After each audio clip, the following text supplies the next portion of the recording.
What makes a monster truly terrifying? Is it their ability to hunt, to steal, or perhaps to haunt your very dreams? In the Witcher universe, harpies are cunning skyborn thieves, beasts with talons of steel and love for shiny things. But delve deeper and we find their origins rooted in ancient mythology, where they served as Zeus's hounds and personification of vengeance. Today, we uncover the lore of harpies and their darker cousins, the Erynias.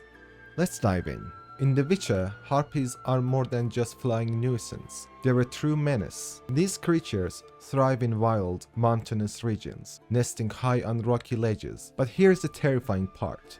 They always settle close to human settlements, because they're thieves, not just of shiny trinkets, but sometimes even dreams. There are many species of harpies in the Witcher world, but one thing unites them all: kleptomania, which means an ability to resist the urge to steal.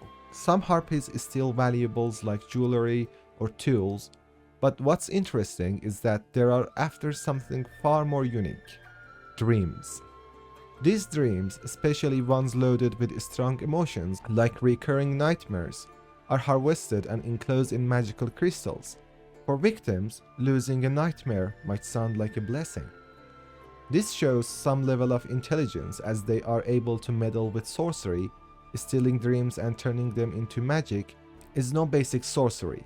How they learned to do that is unclear. The dreams they stole are rarely powerful enough to create strong magic, and that can be the reason we don't see them using magic in their attacks. The closest things is the crystal bracelets worn by Erynias, which are a stronger version of harpies. So those crystals, if magical, could be the source of their strength and the only showcase of magic in harpies, but we don't know that for sure. For greedy sorcerers, these stolen dreams are coveted treasures, radiating magic potent enough to drive them to breed harpies for their own gain. Yet, as I mentioned, it is rare for a stolen dream or nightmare to be powerful enough to satisfy a sorcerer. Harpies are deadly in combat. They strike swiftly from a bow, delivering lethal blows before returning to the skies. Grounding these creatures is often the only way to deal with them effectively. In combat, the Ignisine is Geralt's best ally.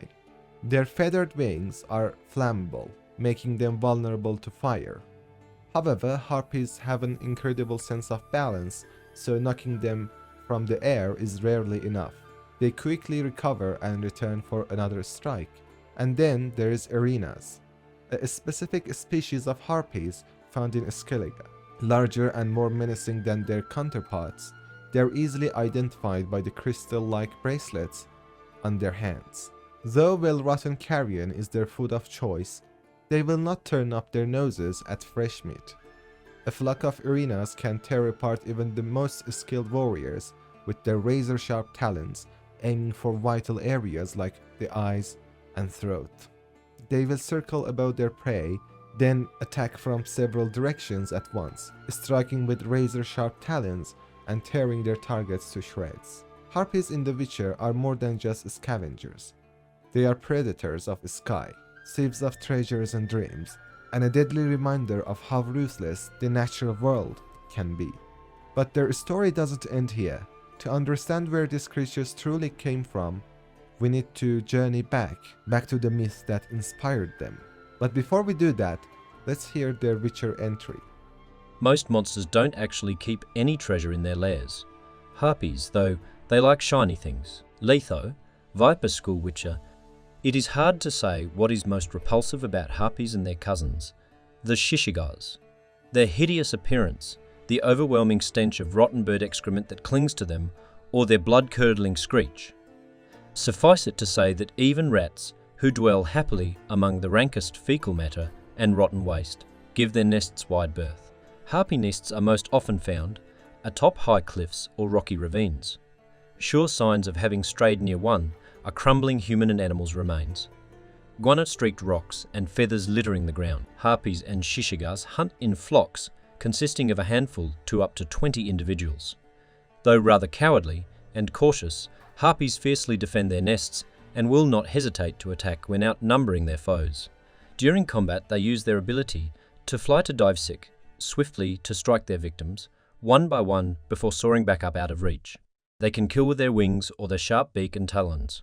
Once on the ground, they move slowly and clumsily, and thus no longer present much of a threat. Harpies didn't start as beasts of the Witcher. Their origins lie deep in Greek mythology, where they were known as snatchers. These half-woman, half-bird creatures were the personification of storm winds and served as Zeus's enforcers. Known as the Hounds of Zeus, they were sent to punish mortals or retrieve stolen items, leaving a trail of destruction in their wake. How many harpies are there? That depends on the source. The poet Hesiod mentions 2 harpies by the name in his Theogony. These names are ancient Greek names and I have no idea how to pronounce them, but I'll do my best.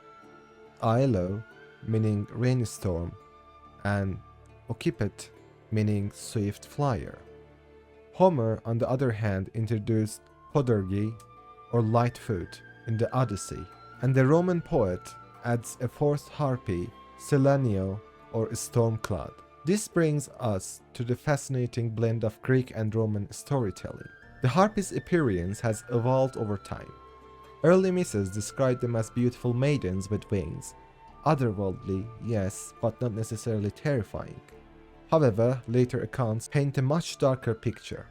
Harpies were said to have bird-like bodies, sharp claws, and even the heads of rooster. In some depictions, they were horrifying hybrid, with features like vulture bodies, bare ears, and a stench so foul that anything they touched became tainted. But it wasn't just their looks that made harpies so feared. It was their abilities.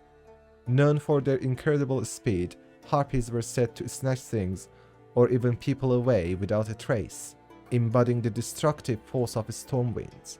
They were always stealing food, wreaking havoc, and leaving devastation in their wake.